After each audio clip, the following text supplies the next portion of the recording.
ambayo anaionyesha. Ila kwa Okello mimi pia hata kabla hata mechi kubwa, kuna siku tu hapa karibuni kuna mtu nilikuwa nimekaa naye newsroom hapo, nikamwambia Okello ni mchezaji mzuri ndio, lakini sio mchezaji ambaye ni msaada sana kwa Yanga, kwa sababu kwanza inapokuja bato ya 1v1, hata jana ulikuwa unaona mechi mara nyingi sana huwa atoboi. Mpanzo alimweka pushi moja hiyo. Mara nyingi sana huwa atoboi, yani mpaka umpeka space kidogo ya kupiga chenga kukimbie, lakini pia sio mzuri sana kwenye final passes, zile passes za mwisho. Pengine bado hajawaka vizuri, lakini bado hajafanikiwa kuwa msaada mzuri. Yani solution nzuri kwa Yanga kwenye kutengeneza. Pia Okello amewahi toka nje. Alienda Paradua Algeria. Alienda kucheza kule. Akaperform kidogo, akashindwa, akarejea nyumbani kwao. Na sasa hivi ametoka tena, amekuja kucheza Tanzania soka la kulipwa. Bado moto haujamwakia. Ina maana ni timu yake ya pili kutoka nje ya taifa lake. Performance yake inakuwa ni ya kawaida. Hapo mtu unaweza kaanza kudoubt kuanzia hapo, kwa sababu mtu kaperform.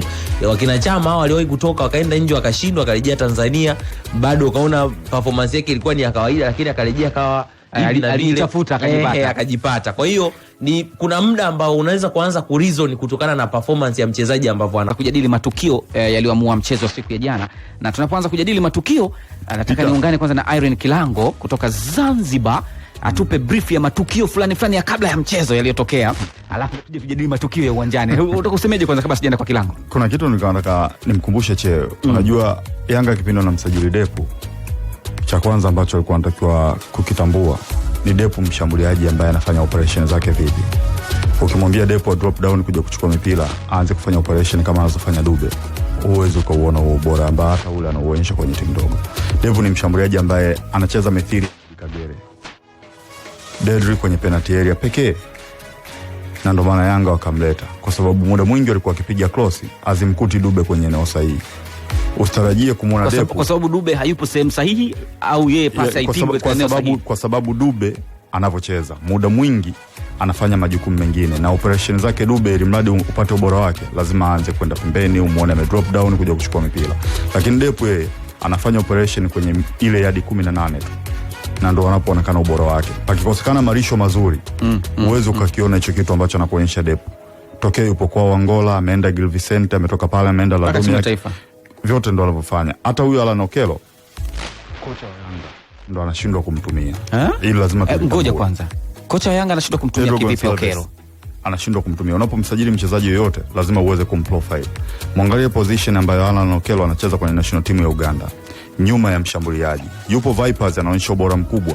Anacheza nyuma ya mshambuliaji Abdulkarim Watambala. Pembeni ambapo anachezeshwa sasa hivi yeye huko kwenye timu ya Vipers anacheza Milton Karisa huyo. Yeye amepewa free roll, ataenda kushoto, ataenda kulia, lakini position yake ni inside 10. Kwa hiyo unapopata mchezaji, cha kwanza uweza kumprofile kwenye eneo gani ambayo anaweza kwenda kutumika na kuofa kitu bora. Yanga wameamini kwamba huyu ni left footer na ana uwezo, ana skills, anaweza kucheza wide. Lakini natural position ya Alan Okello sio wide. Hata msimu uliopita anakuwa na numbers bora pale ligi ya Uganda. Alikuwa anacheza nyuma ya mshambuliaji, ndo anatoa hii performance iliyo bora. Ukimpeleka pembeni mchezaji anayecheza pembeni, operations zinakuwa ni nyingi sana. Aje kumsaidia mlinzi wake kuzuia, apande juu, akutane na mafullback ambao wanacheza very tough, lakini katikati inahitaji mchezaji mjanja. Kwa hiyo mimi nadhani kuna changamoto kubwa sana kwa Pedro kuweza kujua jinsi gani ya kuwatumia wachezaji wake. Asa inside 10 pa ampumzishe nani? Mabrich inside 10 wa pembeni. Yaani yule ni namba 10 ambaye anatokea pembeni. Ukimweka Shimoni hawezi kufanya kazi. Sawa bwana, tuungane na Irene Kilango. Nilikwambia tuna kwenda kuanza kujadili sama matukio, lakini matukio yapo yaliyoanza kabla ya mchezo, yapo matukio yaliyotokea baada ya mchezo, na yapo matukio ambayo yalitokea wakati wa mchezo ila nje ya uwanja, katikati ya dimba pale kwenye pitch.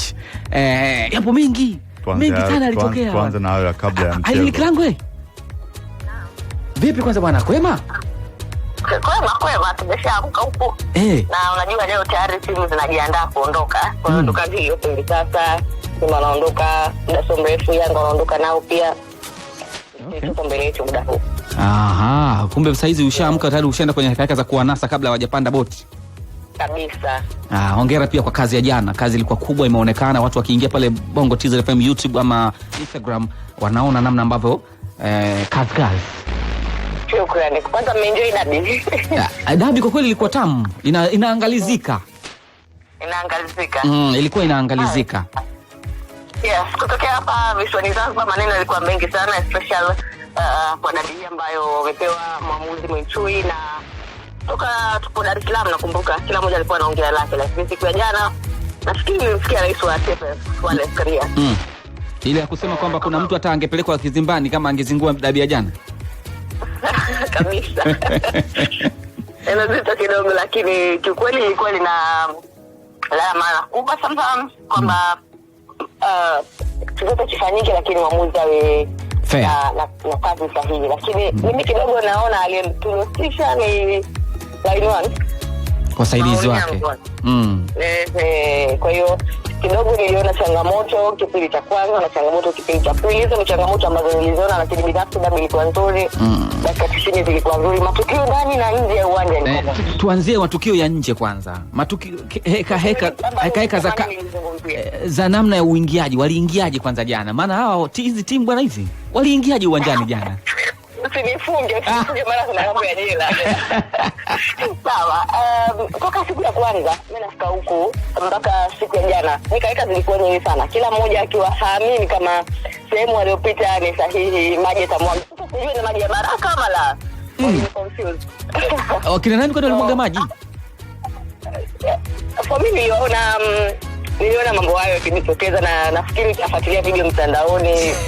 Baadhi ya video za Simba Sports Club walionekana wakifanya hivyo, lakini pia baadaye Simba nao wakaja kulalamika baada ya video zao kutrendi, wakiwa pia uwanjani wakaja kulalamika kwamba wamekuta room yao ina matobo, dressing room. Na pia picha hizo zilipostiwa Instagram. Kwa hiyo ilikuwa ni kama kwenye uandishi wa habari tunasema ni agenda setting, lakini wao kwenye mchezo wanaita mind game. Na ile yes, lakini yeah. Okay. Na ile mapumziko ile watu walipitia mlango gani vile kwenda kwenye vyumba vya kuadisha nguo mapumziko? Kwa sababu kila mimi kwenye kazi yangu kuna sehemu kuna mipaka.